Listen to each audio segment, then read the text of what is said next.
주간 졸음증이 계속되는 이유는 무엇일까?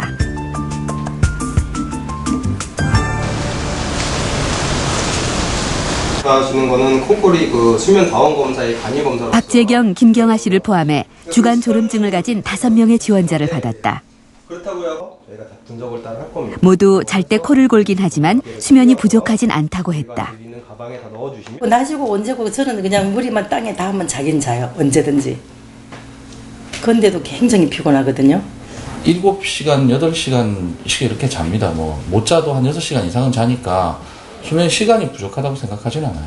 코는 이제 굉장히 좀 심하게 고는 것 같습니다. 저는 잘은 모르겠는데, 제가 신혼여행 갔을 때 저희 와이프가 한 5일 동안 잠을 못 잤어요. 가방 따로 싸고 한국 들어올 뻔했는데, 지금도 방을 같이 못 잡니다. 5명의 지원자에게 수면 시 어떤 문제가 발생하는 것은 아닐까? 이동식 수면다원 검사를 실시해보기로 했다. 수면다원 검사는 잠을 자는 동안 뇌의 반응은 물론 근육의 움직임, 호흡과 같은 몸에 나타나는 변화들을 감지하는 것이다. 이동식 검사 장비를 부착한 지원자들은 집에서 평소처럼 수면을 취하면 된다.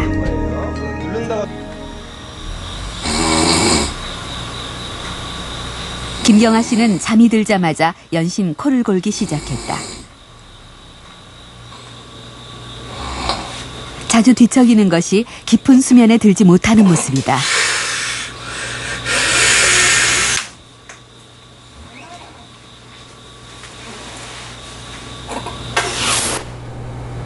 박재경 씨의 경우는 좀 더 심했다.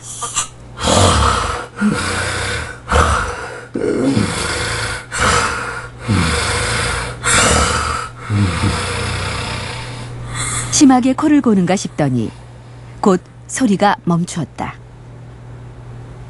입도 가슴도 움직임이 없는 무호흡 상태.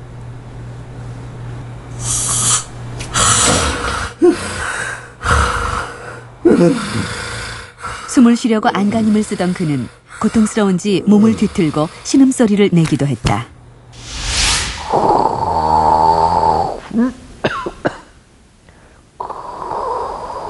코를 골며 자는 사람을 보고 곤히 잔다고 말하던 때가 있었다. 하지만 이것은 아주 잘못된 생각이다.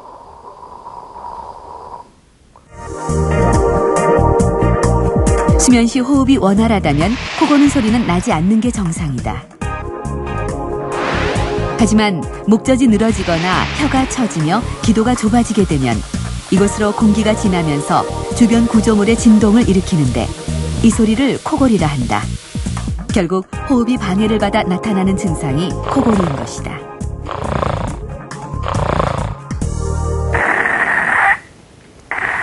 심할 경우 기도 전체가 막히며 호흡 정지가 오기도 하는데 1시간에 5번 이상 숨이 멈출 경우 수면 무호흡증으로 진단한다.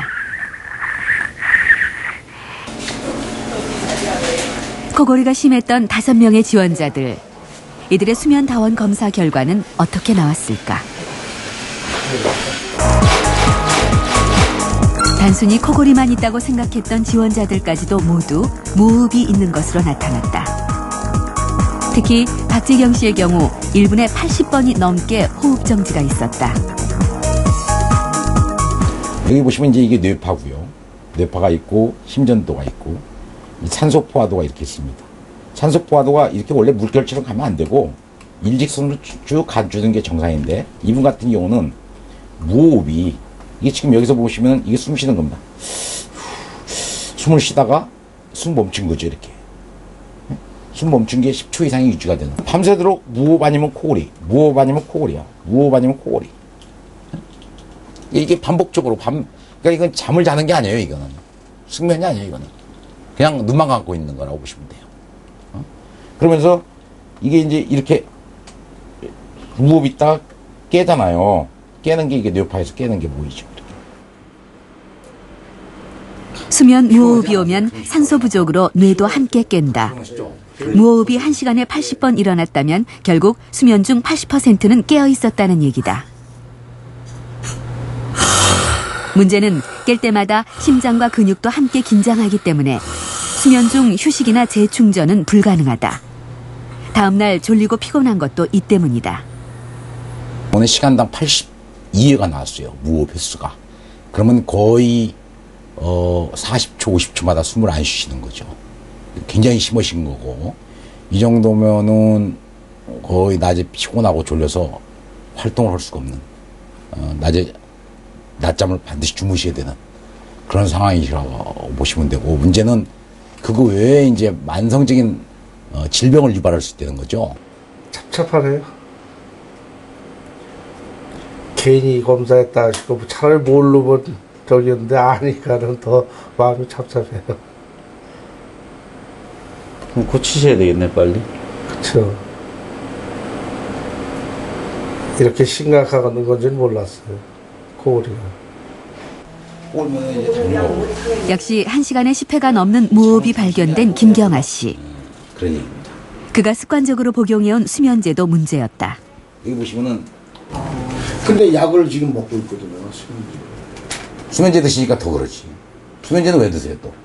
잠을 못 자. 불면증 때문에. 불면증 때문에 이제 수면제를 드시면 무호흡이 더 심해져요. 불면증이나 주간졸음증 환자 중에는 무호흡이 원인인 경우가 있다. 이런 경우 원인도 모른 채 수면제부터 복용하는 것은 매우 위험하다. 원래 무호흡 있으신 분들은 무호흡 있을 때마다 뇌에서 위험 신호로 받아들여서 깨우는데, 깨워서 정상적인 호흡을 하게끔 만들어줘요. 주기적으로.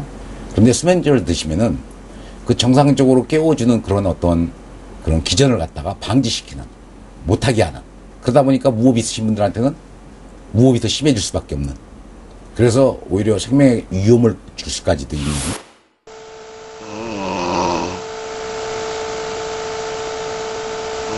수면 무호흡이 없는 경증 코골이 환자라고 하더라도 안심할 수만은 없다.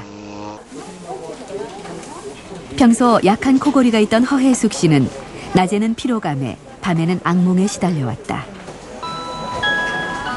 꿈자리가 굉장히 험해. 밤새도록 꿈을 꿨었어요. 그래서 나는 꿈을 많이 꾸는 사람이구나 그렇게 생각을 했는데, 이 수면다원 검사를 해서 보니까요, 깊은 잠을 1시간도, 한 10분도 못 자더라는 거예요. 우리가 수면 무호흡증을 말하기는 어렵지만, 수면 다원 검사 결과 잠자는 동안 기도의 윗부분이 좁아지며 호흡에 방해를 받는 것이 원인이었다.